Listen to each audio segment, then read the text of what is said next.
Hi, Mekopin, and this is 36 Years, where we talk about Philippine news, democracy, and politics. On May 9, the Philippines elected as President Ferdinand Marcos Jr. He is the second Marcos to hold the post, the first being his father. The dictator was ousted from power on February 25, 1986, in what is now called the People Power Revolution. That was 36 years ago. Here we try to answer the question, where is Philippine democracy heading 36 years after the revolution? Welcome to 36 Years, available on Rappler's social media pages and on wherever you listen to podcasts.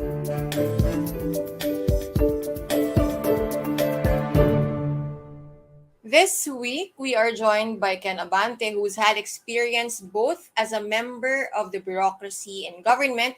He was in the finance department, working in tandem with the budget department, and now he's an advocate for people's participation in crafting the budget. Pag-usapan natin ang budget. What is the budget cycle really? Ano ba yung utilization rate na yan na mababanggit namin several times during our conversation? And what does it mean to create a people's budget? But first, the headlines. President Ferdinand Marcos Jr. flies to Indonesia and then Singapore for his first foreign trips as head of state. The two visits are state visits, meaning they are visits of one head of state to another. Both were upon the invitation of each nation's respective presidents. Marcos has met Indonesian President Joko Widodo in Jakarta and will meet with Singapore's President Halima Yacob and Singaporean Prime Minister Lee Hsien Loong in separate occasions. Philippine presidents in the post-people power era have traditionally picked Southeast Asian countries as their first state visits, and Marcos follows this tradition. During these visits, deals covering the economy, defense, culture will be signed in the presence of the heads of state. Lists of what has been signed in Indonesia so far are on Rappler.com. So while Marcos is away, it is Vice President Sara Duterte who is the officer in charge of the country. And on her first day as the interim head of the bureaucracy, she met with security officials at the Department of Education. She is the first vice president in a really long time to be designated as the OIC while the president is away. Then again, it's also been a long time since a tandem won as president and vice president during a Philippine election. Marcos's next trip is to the United States for the 77th United Nations General Assembly, or the UNGA, or the UNGA. For more on the state visits to Indonesia and Singapore, visit Rappler.com. Executive Secretary Vic Rodriguez finally shows up before the Senate Blue Ribbon Committee, but not before the panel. Via executive session, voted in favor of issuing a subpoena against a top official from the executive branch. Rodriguez showed up on Tuesday, September 6, after the executive session vote, and after he had initially said that President Marcos himself instructed him not to attend the hearing. He said the president then directed him to attend the hearing after all, after the subpoena vote. Context: the Blue Ribbon Committee is investigating the sugar importation mess, or Sugar Order Number 4, which authorized the importation of 300,000 metric tons of sugar. It was signed by Leocadio Sebastian, who was then an undersecretary of the Agriculture Department, which Marcos himself heads. He has since resigned, although in the hearing, sabi nila, preventive suspension lang yon. A report on the details of what has transpired during the hearing earlier will be on Rappler.com. Malacanang called the order illegal, but Sebastian has said that a memorandum from Rodriguez prompted him to sign the said order. So the hearing just concluded as we are recording this. For more updates, again, visit Rappler.com. Now on to our interview with Ken Abante. Hello, Ken. Thank you for your time. Alam ko medyo busy ka ngayon. Especially for people who care about the budget. It's a crazy time right now as we're recording this. Mm-hmm. Thank you so much for having me, Bea, and happy to represent the People's Budget Coalition. Yeah. Okay, we'll talk about the People's Budget Coalition more in a little bit. Pero siguro yun nga, to begin with, for our viewers and listeners who aren't very familiar with the process that's starting now in the House of Representatives, specifically sa 19th Congress, no? Nagsisimula na. We're in the middle, actually. We're recording this on September 5, so nasa week 2, second full week na ito of deliberations ng budget sa committee level, ng appropriations committee. Ken, as someone who, ako personally, I've always struggled when it comes to discussing the budget. Bukod pa dyan yung fact na ang kapal ng National Expenditure Program at nakakahilo minsan tignan yung figures and all the columns. Siguro yung pinaka-basic kong tanong is, it's a very basic, and it's supposed to be something that's a gut issue to us, how the government spends its allocated budget for in a year. But ako, for me, example, for the first time I encountered the budget, parang nahilo ako sa terms like, nilista ko talaga utilization rate, allocation, disbursement, nakakahilo siya. So like, how do you go about this? How do you even begin? If you're someone who, you might not be a journalist, you might not be an economist, you're not, maybe you're just a 9 to 5 worker, a regular 9 to 5 worker in the Philippines, but you want to understand how the government process goes. Oo. Salamat Bea, at huwag kang mag-alala. So lahat ng mga nakilala ko na kagaya ko rin dating nag-staff para sa budget, din yung siguro pagiging tuliro na nararamdaman kapag nakakita ng napakakapal na dokumento yung budget. And I think the way I think about it, yung budget sa akin parang pagdidilig ng hardin, no? Yung may mga hardinero, no, na kailangang i-ensure na yung mga halaman at bulaklak sa hardin ay nadidiligan ng maayos. At para magawa yun, kailangang ng tubig yung mga hardin. No? And you need to be able to use buckets of water to be able to draw from wells, no? From wells of cash. Iko-construct mo yung mga timba na yun. Yung size ng timba yung budget. No? Yung size ng timba yung budget, tapos yun yung ididilig mo dun sa hardin. No? Yung goal ay hindi magkaroon ng tagtuyot dun sa hardin. No? I think yun yung ini-explain namin siya nung unang Citizens Budget Tracker, yun yung image na pinakatumatak, I think, sa mga tao na nararamdaman nila na sa ibang mga bahagi ng hardin, tulad ng hardin ng, sabihin nating social welfare, or hardin ng kalusugan, o hardin ng edukasyon, nararamdaman natin na may tagtuyot. No? So I think that's the simplest image that I could think of when it comes to the budget. No? At mahalaga yung budget dahil pera natin yung ginagamit. No? Uwis natin yung ginagamit. Whether or not you file income taxes, you pay whenever you buy something. No? Kapag bumibili ka ng kahit ng candy, no, dyan sa supermarket o 7-Eleven, ganyan, sa convenience store, may binabayad, di ba? Yung value-added tax. So yung bubis na yan, ginagamit yan para sa mga programa ng pamahalaan. At binabayaran natin yan, kaya mahalagang makialam tayo dahil may karapatan tayong makialam dyan sa budget process na yan. So, I think yun yung pinaka simpleng image. But when you're looking at maybe the more technical process, we'd always like to refer to it as the budget cycle. No? The budget cycle has 4 major stages. At paikot-ikot lang yan. Parang Sarah G. Diba? Ikot-ikot lang. So, yung una, yung preparation. The budget preparation. Pangalawa, yung budget legislation. Pangatlo, yung budget execution. At pang-apat, yung budget accountability. No? So, una, budget preparation. So, hinahanda budget ng executive agencies. Nanggagaling po yan sa mga departamento, no? Department of Health, the Department of Education, at nagpe-prepare sila ng budget. No? Hinahanda nila yung budget at kino-compile ito ng Department of Budget and Management. No? At kapag na-compile yan ng Department of Budget and Management, ina-approve yan at that level, no? At yun yung pinapadala ng Pangulo sa Kongreso to start the process of budget legislation. At yung nasabi mo kaninang proseso, Bea, ay yun yung budget legislation. Meron ng hawak ngayon yung House of Representatives na kopya ng proposal ng executive. At yun yung dinideliberate ngayon ng komite. At yung mga komite na Committee on Health, Committee on Appropriations yung nagde-deliberate nun. No? At yung Committee on Appropriations, may mga subcommittee yan, ganyan. At dun nagkakaroon ng sponsor yung mga kongresista kasi sa kanila nanggagaling yung dadaan yan sa proseso ng legislation. So, papasa sa House, papasa sa Senado, i-reconcile yung versions, at kapag natapos, no, yun na yung tinatawag na General Appropriations Act, no, na pepermahan ng Pangulo. No? So, at the start, yung tawag sa dokumento na galing sa executive, yung National Expenditure Program, i-deliberate ng legislators, paglabas niya, yun na yung General Appropriations Act, no, na permado ng Pangulo. So, yun yung budget legislation. Pero, hindi dyan natatapos yung budgeting. And ito normally,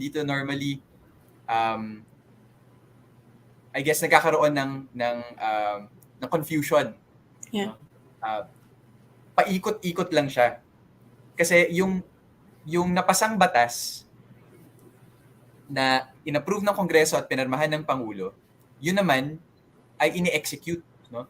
Budget execution. So, ini-implement ng mga ahensya at pagkatapos nagkakaroon ng budget accountability, yung pananagutan doon sa paggastos ng pera ng bayan. At dito pumapasok yung Commission on Audit, dito pumapasok yung mga civil society groups, etc. So, at the basic level, dalawang images, again, yung pagdidilig ng hardin at the most basic level. At pangalawa, the basic budget cycle. No? Yeah. Every year yan nangyayari. At dahil buwis natin ito, meron tayong karapatan na makialam sa lahat ng bahagi ng cycle niya. Yeah. But that's the irony to me, no? Na parang it sounds very nebulous and very detached. In fact, if you look at the 4 parts that you listed down kanina, it's typically the legislative part na makes headlines. Maybe a little of the accountability part if a department or if someone is flagged by COA na siguro parang yun lang yung so yun yung irony for me, how it's both so core at our daily lives. Kasi 'di ba parang kunwari tatawid ka ng kalsada, magtataka ka, bakit hindi maayos-ayos tong kalsada na to? Anong problema dito? Bakit hindi na ma-repair? But at the same time, it feels very nebulous, na it feels very abstract na the budget, the GAA. 'Di ba? Parang it sounds like such a abstract concept. Even and maybe this is just a me problem, but even to me who 'di ba, I cover politics and I've been covering the news for several years. Yeah, and I guess dun pumapasok din yung effort to make sure na maging relatable talaga yung budget sa bawat isang mamamayan. Kasi yun nga halimbawa, tumatawid ako sa BGC Ortigas Link Bridge, akala ko mamamatay na ako. Bakit hindi ginastos yung pera ng maayos para yung kagaya ko bilang isang pedestrian na wala namang kotse, 'di ba? Ay makakatawid ng ligtas, 'di ba? That's also related to budget execution and budget accountability and even the way that the budget was prepared.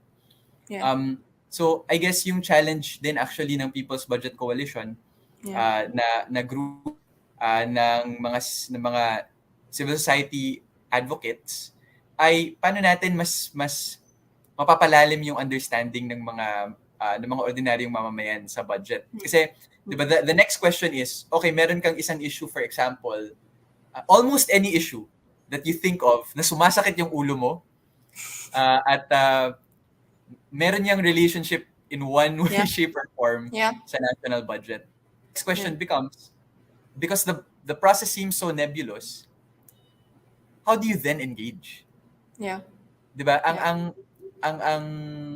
So yun yung challenge. So kami sa People's Budget Coalition, for example, yung engagement namin, 'di ba yung legislation, yung executive nagko-compile ng mga prepared budgets ng bawat isang department.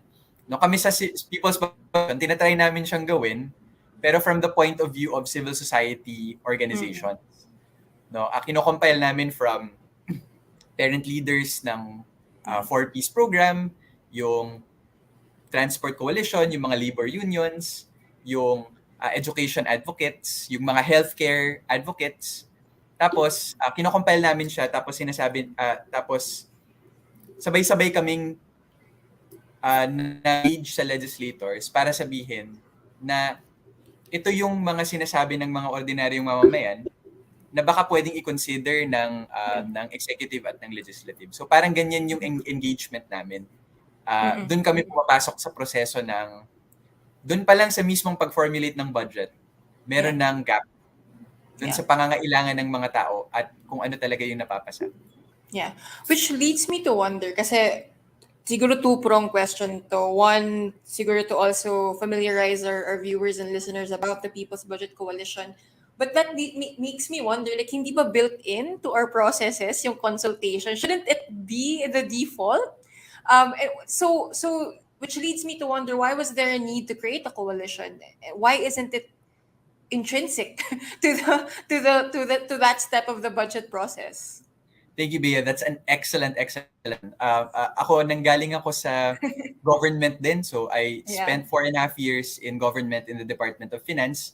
And for 4 budget cycles, I staffed in the department and in Congress. So, nasa likod kami ng mga kongresista nagbibigay ng mga papel para sa mga sagot. No? At yung napansin ko doon, while there were efforts, especially from 2012 to 2016, no, the Aquino administration really believed in participatory budgeting, yung tawag. Diba? Yung mga ordinaryong mamamayan dapat kasama sa pag-formulate ng budget. But what we saw there was, even if, mahabang proseso yung pagpapalalim ng engagement ng ordinaryong mamamayan sa proseso. And even if these avenues are open, does necessarily mean people will participate. Yung nakita namin na gap, there was a technical gap. Tulad din nasabi mo, Bea, that it feels so nebulous. So, or mahirap, even if... kasi kung baga mahirap magkapake kung hindi mo man lang maintindihan yung basic terms minsan eh. Exactly, oo. Pero yung pangalawang rin, para dun sa mas advanced na, alam ko na kung ano yung gusto kong mangyari. Hindi ko pa siya ma-translate into the actual budgetary amount na may intindihan ng legislators at ng executive. No, so even if say we want protected bike lanes now, or we want better contracts for transport workers, we know that is one of the solutions to our mobility problems. Paano natin masasabi na yung compute natin na budget reasonable 'yon? 'Di ba? So kailangan ng ganyang klaseng collaboration, no, between the civil society and government to pass that budget. Kaya kailangan ng civil society groups para rito. And what I also noticed during the congressional hearings before was the people who were involved and really participating in the sessions were already people who were powerful and people who already had the resources. And so it was very important to bring in more voices at sama-samang nagpo-pool ng resources yung mga ordinaryong mamamayan para mag-engage sa proseso. Yeah. Siguro to dagdag lang na political context dito. This is especially important in scrutinizing. But although clarification, I'm talking about the legislative part of the budget. Yeah. The scrutiny is especially important ngayon na pauso ang supermajority in Congress. To clarify, parati namang supermajority yung in the system of Philippine politics, more or less, the House is always a supermajority. But like ngayon, if you contextualize it, 311 legislators in the House, around 20 are in the minority. Everyone else is in the supermajority. So parang that's more or less, not to say that members of the majority do not scrutinize the national expenditure program. Pero kung isipin mo 20 people lang yung parang by default, yung mindset nila is to scrutinize and question parts of the budget. So parang yun din yung siguro yung importance of not just, and even for media, it's kind of overwhelming to have to comb through the 3 volumes of the national expenditure program. So parang just add lang to what Ken was saying about how important it is to bring in people in the different parts of the budget process siguro. Kaya nabanggit mo din kanina, 'di ba? Parang you are in a unique position, and by unique I mean kasi hindi naman tayo kami lahat naka-experience na magtrabaho from the government side of the budget process, no. So you've experienced working in tandem or alongside the DBM in the preparation and defending the budget, but now you're involved naman in a coalition that seeks to bring in civil society better into the budget process. So I wonder lang anong insights mo of like what is working, why aren't things working, parang can legislature fix this process, or is this something cultural na talagang parang we're so used to only having powerful people and normally moneyed people also as the ones who really are nakatutok at may alam at na-involve sa budget process. Ako, yung unang nakita ko, Bea, yung kapangyarihan ng mamamayan. At and I still believe that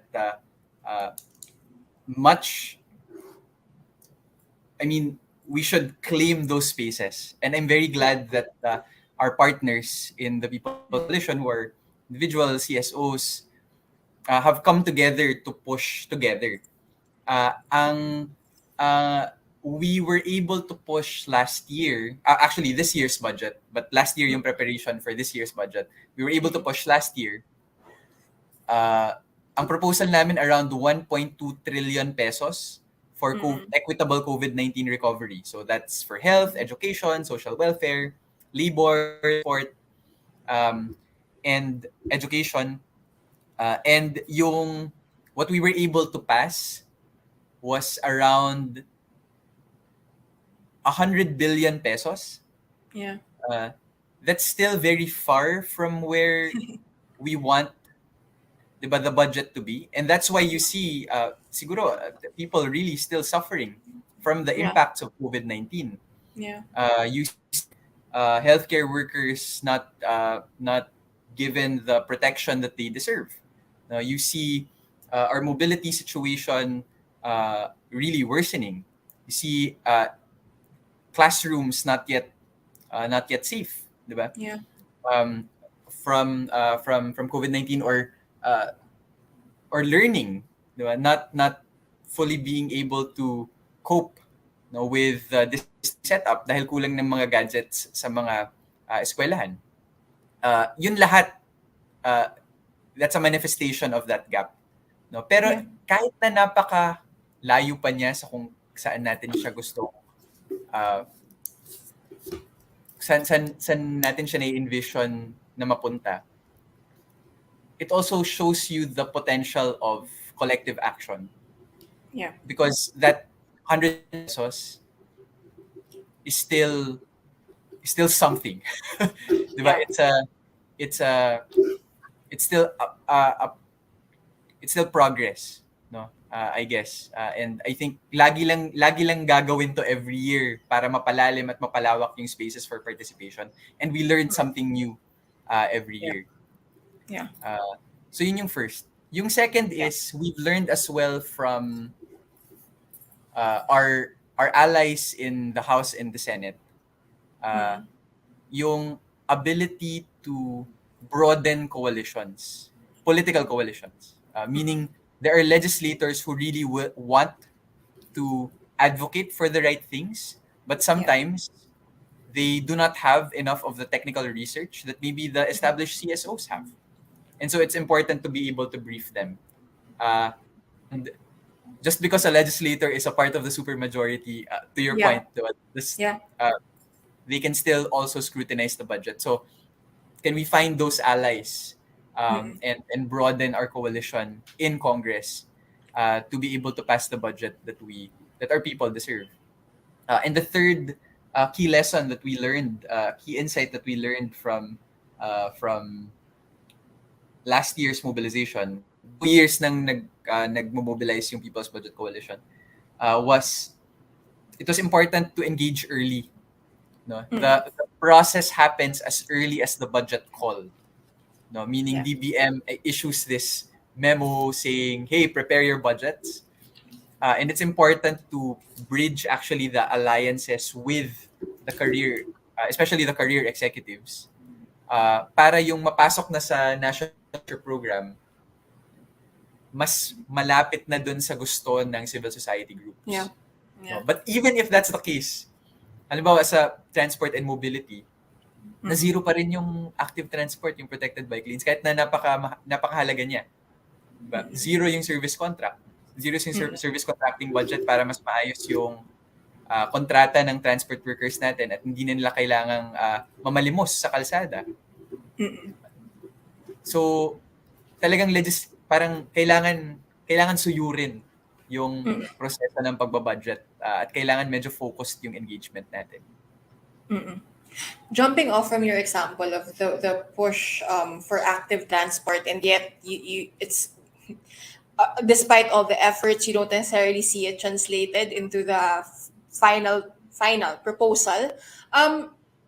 Yung tanong ko doon, parang in the past 6 years, without making a commentary necessarily on other issues connected to the past Duterte administration, no? Parang there's this sense, I don't know if it's accurate, I don't know if it's a case of pessimism lang, na parang a lot of people are disengaged. I'm sure this isn't anything new. Disengagement in governance is nothing new. When you talk about the average Filipino, no, syempre civic society andyan din parati. Pero do you find that in this whole process of this coalition of lobbying for example active transport, do you find that it's easier to has it become easier or harder to bring people in and to convince them na alam mo kaya mo ma-involve eh.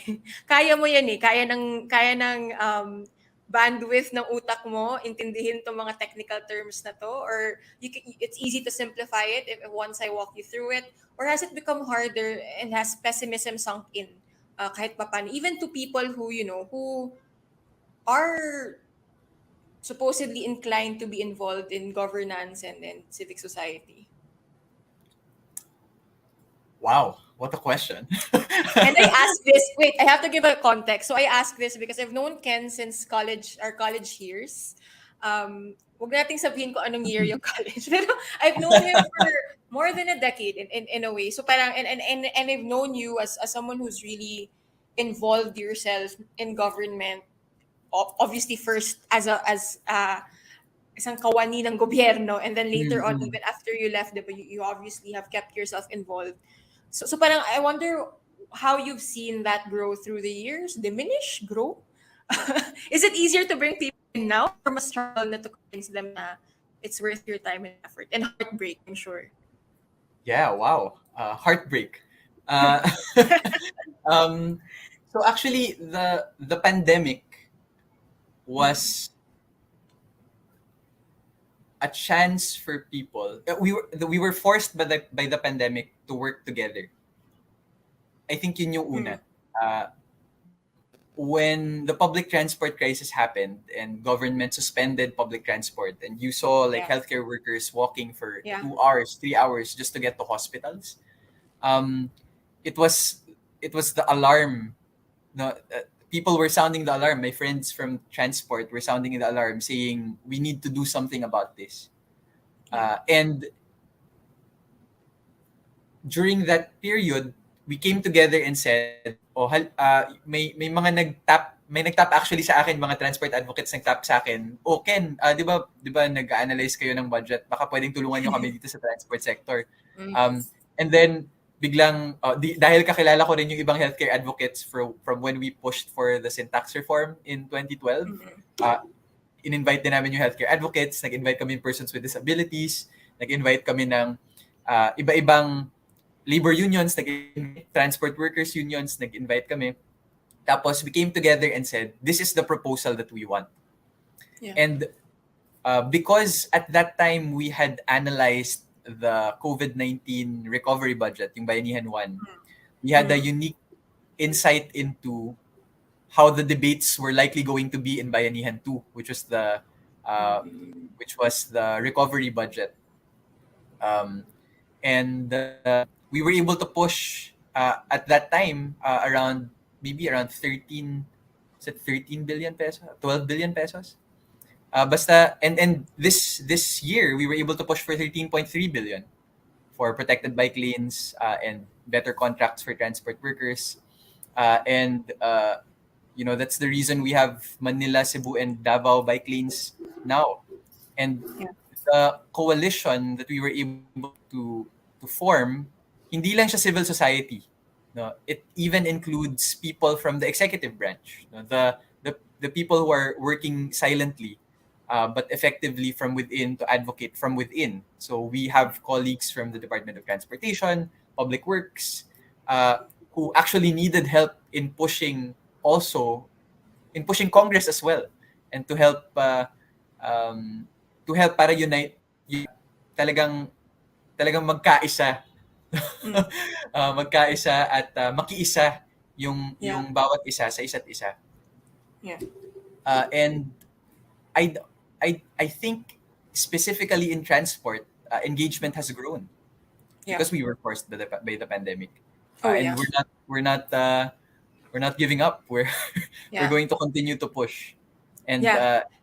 not we won't we won't yield the space. We Yeah. have to claim the space. Yeah. And if anything, the continuing reopening of the economy now, I think it makes it feel even more urgent.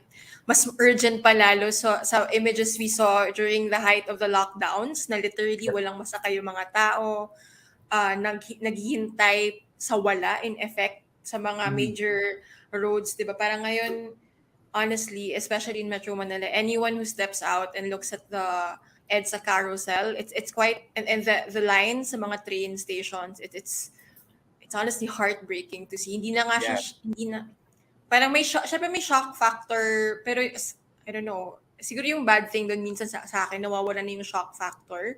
Yung natitira na lang, yung heartbreak na lang talaga, na parang, Mm-hmm. this is the reality that we're facing, right? And to a certain extent, 'di ba, lalo na yung mga problema tulad ng traffic, tulad ng Yeah. kakawalan sa public transport. Sometimes Mm-mm. when you're in that very long line, or Mm-mm. na-stuck ka dahil sa baha, Mm-mm. at di ka makasakay pa uwi, kailangan mo Yeah. maghintay ng 3-4 na oras, minsan Yeah. magdamag ka. Yeah. There's a certain also, I mean, parang learned helplessness, I guess, Yeah. No, for sure. that sets in.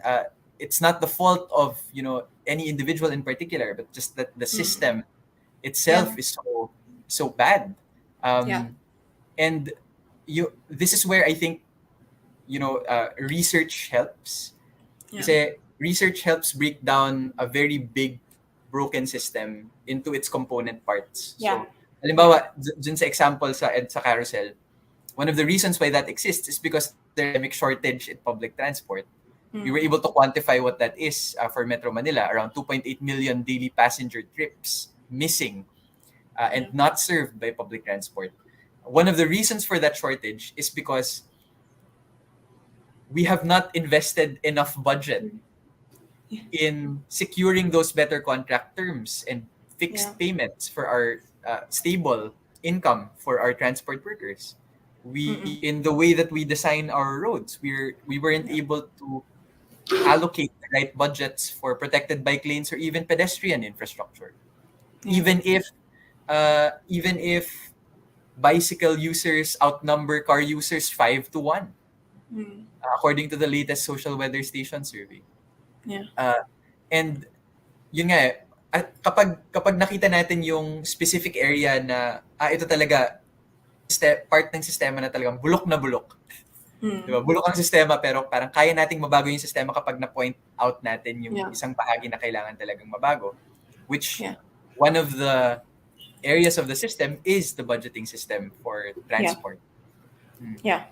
I like that, how it makes a big problem seem a little less daunting when you break it down to smaller parts. Daunting pa rin. Daunting. Ayoko siyang i-simplify kasi inisip ko, Tama. hindi madali mag-lobby ng budget lalo, di ba? Parang, I'm sure you would know that, of all people, you would know how daunting it can be to lobby for a department to prioritize certain projects when they do submit their budget before the DBM for consolidation. Ganun. Yeah. I have a question, and this is a little self-serving. with a disclaimer na, syempre, if the next ko muna, I mean, here in Rappler, we've had the budget watch since, I don't, ever since. I don't know, like, since nag-start ako sa Rappler, natandaan ko na meron na talaga kaming budget watch. It's been expanded and siguro hindi na ganun ka prominent in certain years, but like it's always been something that we've, and of course all the other media networks, di ba, parang kumbaga kung reporter ka ng House of Representatives, yung buhay mo budget for during the deliberations, and so with Senate reporter, right? And then it goes to BICAM, yung dalawang legislative reporters, mabubulang yan. Trying to understand anong nangyari, bakit nawala ng budget ang probinsyang ito, etc. So yun yung ibang topic na yun. Pag-uusapan natin yan next time. Yung mga magic na nangyayari, biglang nawawala ng budget yung certain projects Marami rin after the akong BICAM feelings tungkol dyan. conference. That's another, and we can talk about that later on. Hopefully that doesn't happen this year though. But I wonder, for the media, what can we do better? Because we do report on the briefings, right? But and this is perhaps a critique to myself and my colleagues. Parang minsan kasi na-whittle down to sound bites yung reportage minsan, kasi nga parang minsan dun ka makakita ng sagutan between legislators and sa committee level yung heads of agency, pero sa plenary syempre yung sponsor na yun. So how do you think the media, because we have also a unique perspective, we have a unique seat in the deliberation process, in the legislative, and even in the planning process, right? Like technically we can poke around and you know, and check out, and even actually lahat ng proseso may paraan na mag-engage yung media din, di ba? To scrutinize. So how can we do our jobs better, you think? Wow, that's another really tough question. I think the first is, I also wanted to thank Grappler and our partners in media for being there as well, and watching the budget with us. I think napakahalaga yun.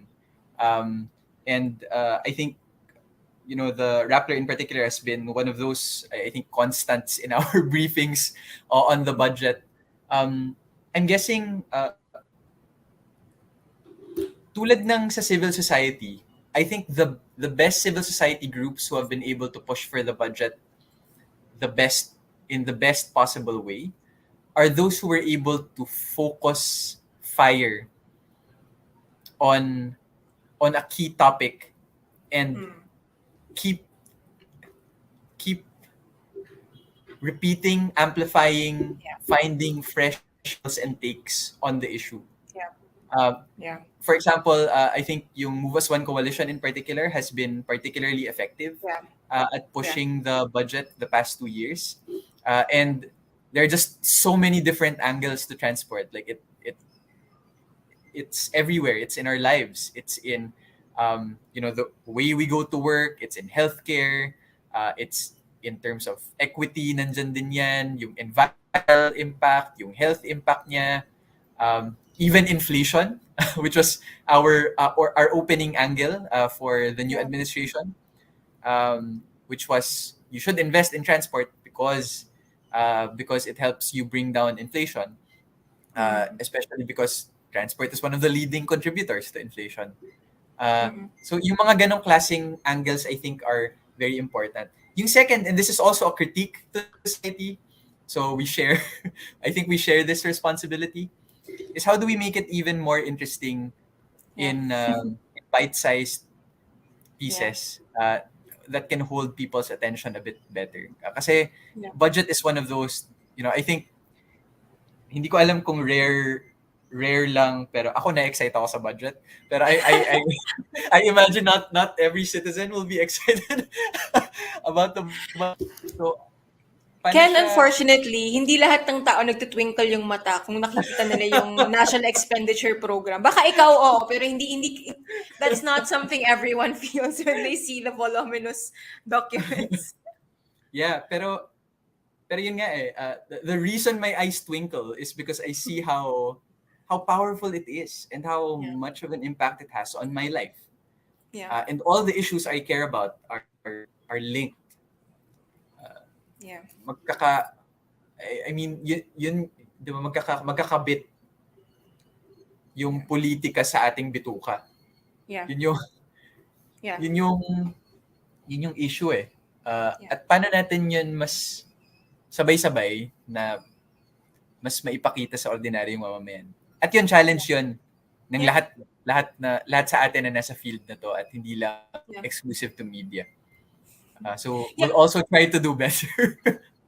Hindi kasi parang ito nga belated realization ko na lang to na parang it's through those numbers, those dang columns in the national expenditure program that you actually realize you start to fathom kung what the coming year will be for the administration kasi Yes. the president can proclaim things in his state of the nation address. They can say things during their speeches. The heads of departments can say things in ambush interviews or in speeches or whatever, pero hanggat hindi mo siya makita sa budget, kumbaga ano lang yun, pangako pa lang yun. Pero yun, kung makita mo na siya na, okay, meron na talagang nakalaan for this specific pronouncement, so magiging totoo na siya.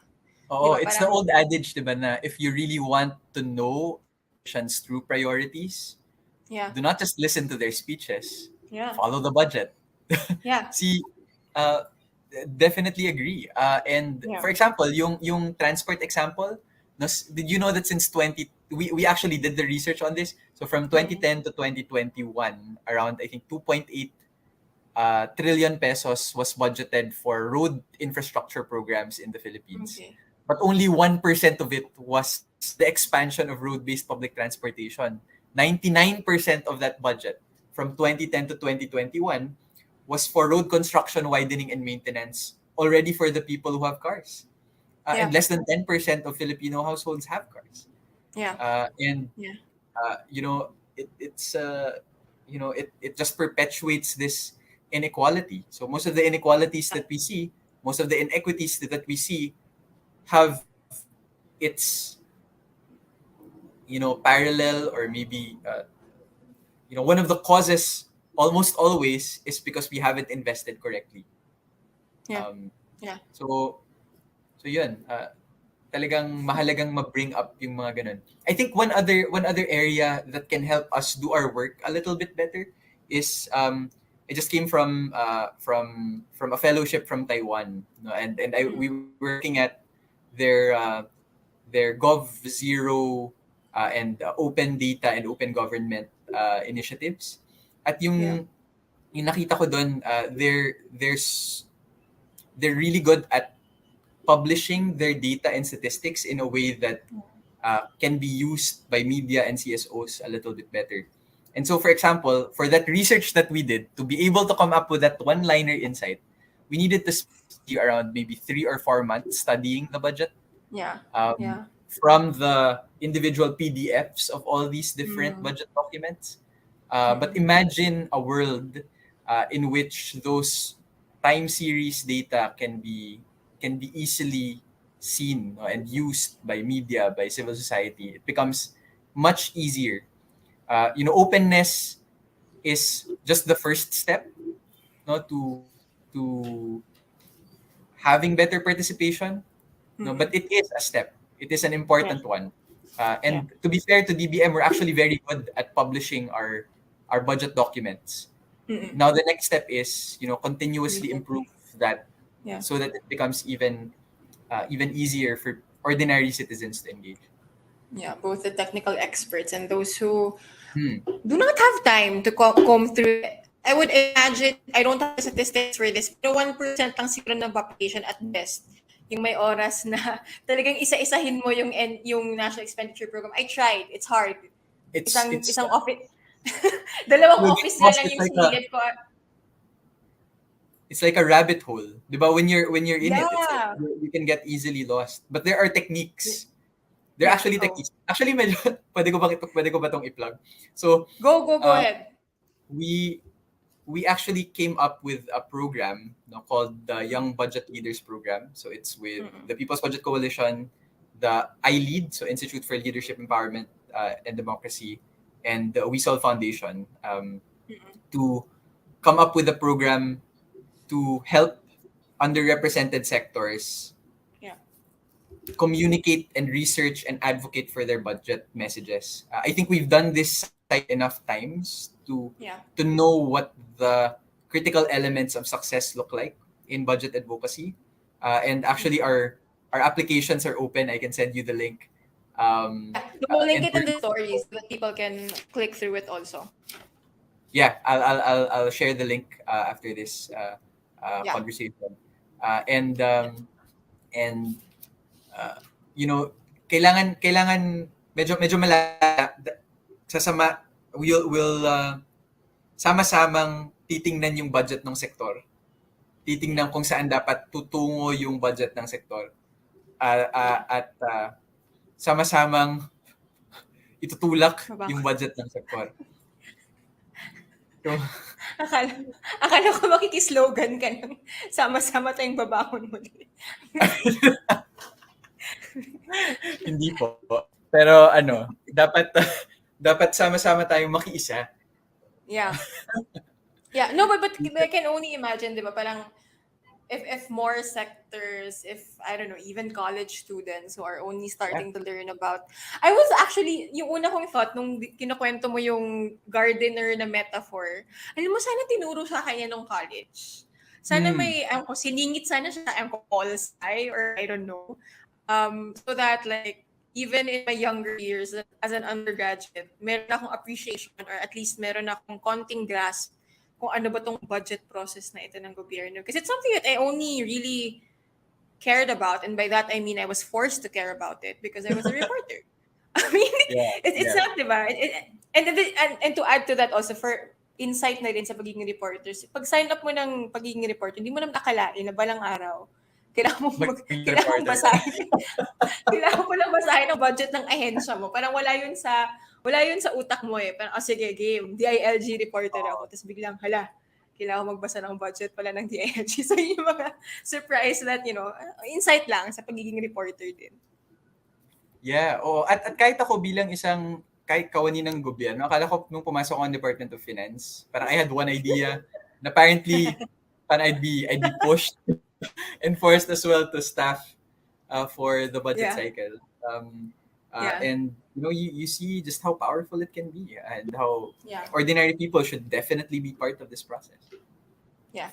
Ken, 2 last questions na lang. Siguro, this is a way na rin to plug the People's Budget Coalition, but if we have viewers or listeners who are not yet involved, maybe they want to be involved as an individual, as a maybe my CSO sila or something, or maybe they don't necessarily have time and energy to be involved, but they do want to read up and potentially learn about the budget. Like how can they involve themselves? Yeah, so I think the first step is to read up on the materials that we've crafted as a People's Budget Coalition. So nasa Facebook po kami, People's Budget Coalition. The second is just message us through our Facebook page, and we'll be very happy to have a conversation with you kung meron kayong particular sector na gustong tingnan, no? And one of the things that we'll be doing, and do watch out for this, is I think starting October. I think starting October, we'll have these classes, no, on the budget. So 6 moves on the budget process, and we'll likely open up some sessions to the public. Please do watch out for those, and by the end of that, we will be able to create a budget manual, which is this is both one of the courses I've always wanted to teach and one of the books or manuals I've always wanted to write, but with an advocacy orientation. So para kung baguhan ka sa budget, no, meron ka na kaagad material na pwede mong basahin, no? Hindi mo na kailangang hanapin pa from the very very thick National Expenditure Program or the General Appropriations Act. So ideally, hopefully, with this program, mapababa natin yung barriers to participation in the budget process, and we'll continue to push and push hard. Yeah. And just let us know how if you'd like to be involved and or volunteer. Yeah. We'll link resources to the People's Budget Coalition. Also natawa ko, parang naramdaman mo ata yung hinanakit ko sa NEP. May konting dyan eh. May konting trauma. Una sa lahat, guys, sobrang bigat ng file ng NEP. Or siguro kasi sabay-sabay nagda-download yung mga tao nung una sa siya sa representative. Siya mag-download, ganun kalaki yung file. Ganun kahirap kunin. Kasi sabay-sabay nagda-download lahat sa DBM. But even hindi sa DBM galing so talaga ang hirap niya i-download kasi napakalaki niyang file. Sobrang Not to kapal belabor talaga. that point. Sobrang kapal niya talaga na. When I say voluminous document, hindi ako nag-exaggerate. This show essentially kasi is about making sense of the world around us. And although hindi ganun ka-obvious what the budget has to do with understanding our history, I think we have to understand this in the context of recent history in that, or current present actually, para maintindihan mo kung ano mangyayari sa 2023 under President Ferdinand Marcos Jr., kailangan intindihin muna natin ngayon yung proposed budget nila. Kasi ito talaga yung, hindi na nga siya clue foreshadowing, hindi siya foreshadowing. Kasi ito na, they're spelling out how they want 2023 to shape up to be, di ba? Through the allocations they're asking for specific projects, departments, so and so. Ken, last question na lang to kasi the show is about understanding our present, our context by explaining things, usually historical past or whatever. Pero ikaw, aside from reading the National Expenditure Program for fun, what do you do? Hindi ko alam kung joke lang yun or seryoso na yun, no? Pero what do you do when you want to make sense of what's going on around you? Yeah. I think unang-una, salamat sa question na to kasi I think every citizen has the potential and the ability to make sense of the world around us. And ako, yung unang sasabihin ko, i-admit ko na hindi ko alam. Most of the time, kapag meron akong gustong bagong ma-discover, I really will not know. And so the first thing I do is actually ask questions to people who know. So either my friends who are reporters or my friends who are part of civil society groups, yung mga group na researchers, the people who are experts, no, and kaya I think mahalagang ibalik siguro yung respeto natin sa matagal na tong ginagawa o matagal na pinag-aaralan yung mga bagay na nakapaligid sa atin, no? And to ask them questions because normally they would happily share their knowledge about the world. So admit that I don't know, ask questions from people who do know. And the third is also ask them, how can I help? How can I support you? Because normally these are advocates who have done this work for decades, and respect their involvement. And just ask, how can I support? How can I help? And I think itong tatlong bagay na to, it will get you a long way to understanding the world around you. And that's normally how we do our work in advocacy and in research. Yeah.